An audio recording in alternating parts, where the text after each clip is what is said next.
One of my early World Bank country visits was to Ethiopia in 2019 to meet with Prime Minister Abiy. He had just won the Nobel Prize and had expressed interest in development. Ethiopia has huge growth potential, including agricultural land, natural resources, favorable climate, immense water resources, and raw human talent. The World Bank has undertaken 200 projects in Ethiopia, with 43 ongoing. Yet Ethiopia's per capita income is roughly only $1,100 per person, making it one of the world's poorest countries. At the time of my visit in 2019, the birr, the Ethiopian currency, was at about 28 per dollar. The central bank oversaw multiple exchange rates and a foreign exchange permitting system that meant that favored industries and groups could buy dollars cheaper than others. The incentive to devalue was intense because it was so profitable for a narrow group.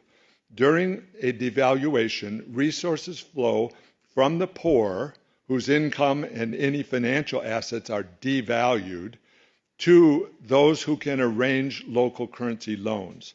We've seen that over and over again around the world. Take out a loan, devalue, and make a fortune. For the World Bank, it meant that dollars sent for projects ended up providing much less local resources after the currency depreciation.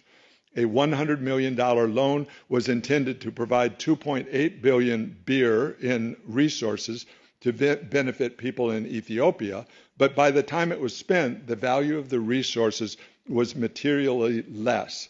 The profit from the devaluation accrued to the central bank and government officials.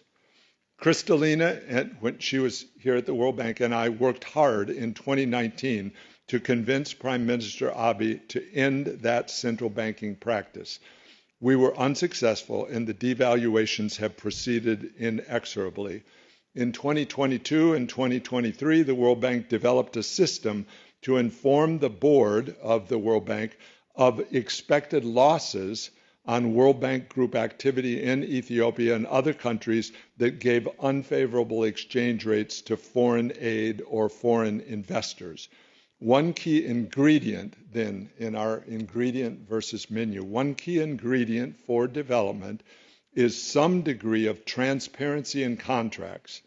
I wanted the board and people in the devaluing country to be aware of the cost of the devaluation in terms of added poverty.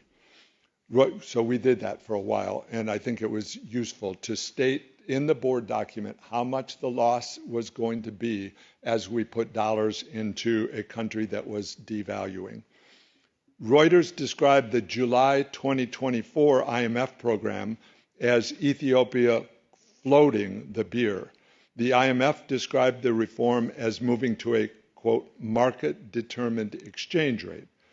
The problem is that there was no real effort at stabilization, so the devaluation accelerated and poverty became much worse.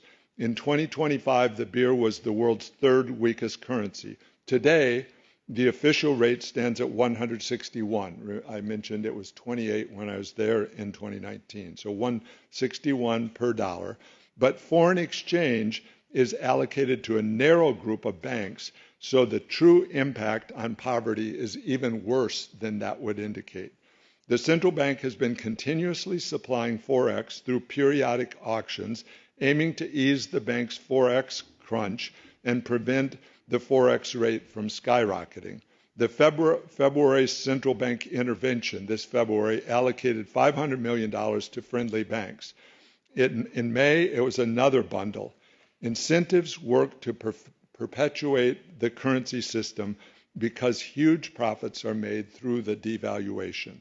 Winners are those who get local currency loans or a privileged allocation of foreign exchange, and those who provide access to them. Losers are those providing foreign aid at a loss and the people being impoverished. They are expected to pay back IMF loans in dollars even though their resources have been drained. The reality is that failed programs are the norm, and the expectation is that they will be rolled into new programs with appropriated funds like IDA and the periodic MDB capital increases, providing the new money to keep the system churning along. The same story has played out in dozens of countries in recent decades. It helps explain the devastation of poverty while a narrow group gets rich. The impoverishment traces to the currency system. I think two changes would help. First, economics needs to move away from the concept of market-based exchange rates in developing countries. Development needs stable money, low-cost transactions, and a currency system that delivers it. Development economics uses the concept of maintaining the real exchange rate through devaluations that keep up with inflation. That's the core of many programs today. This creates a downward spiral. And second, during the transition, interventions should be unsterilized, not sterilized. Ethiopia or Argentina or Colombia could quickly stabilize the local currency at a lower interest rate by shifting to unsterilized intervention. This was the success in Malaysia's 1998 stabilization program that set it apart from the wreckage elsewhere from the Asia devaluation crisis. Also helpful would be honesty about the impoverishment from devaluation. Two techniques cloud the reality. The IMF insists on using purchasing power parity, which delays the recognition of the cost of devaluation. The World Bank's poverty data is often calculated using a moving average. I don't know if that still is the case. In combination, these techniques cover up the consequences. The Egyptian pound has devalued from 16 per dollar in 2022 to 50 per dollar now. The human consequences have been immediate, but the data will reflect that over a period of years. Turning to Nigeria, it has a per capita income of roughly $1,500 or $4 per day. The median income is less because of the concentration of income and wealth at the top.